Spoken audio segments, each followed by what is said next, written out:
कि नवरात्रि का क्या वैज्ञानिक आधार है, मैं वो आपको बताता हूँ। मैं इसके इंपॉर्टेंट पॉइंट्स भी बताऊंगा कि बॉडी को कैसे इसका फ़ायदा मिलता है और मिलियंस ऑफ डॉलर खर्च करके जो इंटरमिटेंट फास्टिंग का कॉन्सेप्ट आया है इस सदी में, तो भारतीय संस्कृति में तो पहले ही हजारों सालों से नवरात्रि के उपवास मनाते हुए आए हैं। मैं बताता हूँ कैसे इसका लाभ मिलता है। ये देखिए मैंने नोट्स बनाए हैं आपके लिए, बड़े इंपॉर्टेंट नोट्स हैं, इनको आप देख लें। तो एक तो इससे उपवास रखने से सेलुलर लेवल पे हमारी बॉडी की सफाई होती है, बॉडी की क्लींजिंग होती है, हमारे डाइजेशन की एक्सक्रीशन की प्रोसेस अच्छी होती है।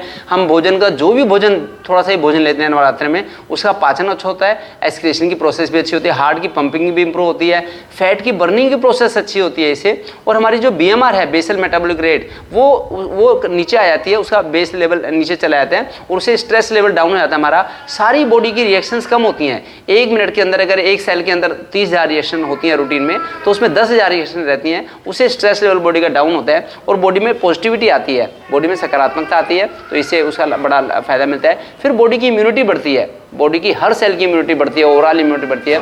और फिर बॉडी के टॉक्सिन्स डिटॉक्सिफाई हो जाते हैं। जो कच्चा भोजन है वो भोजन बॉडी को डिटॉक्सिफाई करता है, जो पका हुआ भोजन है वो बॉडी के अंदर जाके चिपक जाता है। तो कच्चा भोजन हम लें नवरात्रि में, फल ले लें, सब्जियां ले लें, दूध ले लें, तो ऐसे उसे फ़ायदा मिलेगा। लेकिन पका हुआ भोजन ना लें तो उसे लाभ मिलेगा। फिर कायाकल्प हो जाता है पूरी बॉडी का ट्रांसफॉर्मेशन हो जाता है और हमारी क्वालिटी ऑफ लाइफ इंप्रूव होती है इससे फ़ायदा। और हमारी स्किन का ग्लो बढ़ता है, डार्क सर्कल दूर होते हैं। लेकिन कुछ कंडीशंस में उपवास में कुछ ढील दी जाती है कि भोजन थोड़ा बार बार ले सकते हैं। गर्भवती माताएं वो भी रखें, उपवास रखें, लेकिन नमक, मीठा, तली भुनी चीज़ों से बचाव करके सिंपल भोजन 1-2 बार एक्स्ट्रा ले लें। शुगर जिनको डायबिटीज़ है वो लोग, उन लोगों के लिए भी ढील है उपवास में। हार्ट पेशेंट्स के लिए भी ढील दे, और जिनको पथरी की शिकायत हो वो भी उपवास में बीच में कुछ लेते हैं कैंसर की स्थिति में। बाकी इसका क्या करें हम नवरात्रि में। एक तो सुबह ब्रह्म मुहूर्त में उठें, वैसे जिससे कि आगे भी हमारी आदत पड़ जाए, सुबह 4 बजे ही उठेंगे तो बड़ा लाभ मिलेगा। जो निरोगी रहना चाहे सुबह 4 बजे उठे। फिर एक खेतली बीजते हैं, जो बीजते हैं हम लोग, जो गेहूं का ज्वारा है जैसे, तो गेहूं के ज्वारे का बड़ा लाभ बताया गया है। वो हमारे जो इन सीजन में जो डेंगू के पेशेंट्स होते हैं, खून की कमी के पेशेंट, कमजोरी के पेशेंट, तो उनको बड़ा लाभ देता है गेहूं का ज्वारा। इसी तरह से जौ का ज्वारा भी, उसके घर में वाइब्रेशन भी बड़े अच्छे रहते हैं, तो इसलिए खेतली जरूर बीजें घर में।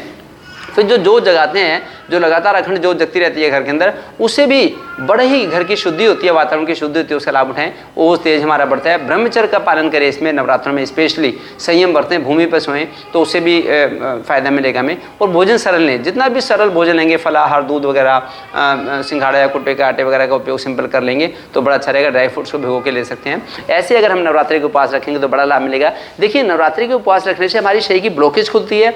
जैसे कोई बिल्डिंग है, अगर उसकी ब्लॉकेज होगी, उसका ड्रेनेज सिस्टम अच्छा नहीं होगा, तो बिल्डिंग में से स्मेल आएगी, तरह तरह के कीड़े मकोड़े, जर्म्स पैदा हो जाएंगे। ऐसे ही हमारे भी शरीर में, हार्ट में ब्लॉकेज होगी, लंग्स में ब्लॉकेज होगी, तो हमें दिक्कत होगी। सारी ब्लॉकेज खुलती है नवरात्रि के उपवास से, इसलिए आप जरूर रखें नवरात्रि के उपवास। और मैं तो हर संडे को लाइव होता हूँ शाम को 4 से 5, आप ज्वाइन करें। और जो कोई क्वेरी हो तो व्हाट्सअप नंबर पर इस पर हेलो करें, जैसे कि मेरा ऑनलाइन कंसल्टेशन का लिंक आपको मिल जाए। Thank you.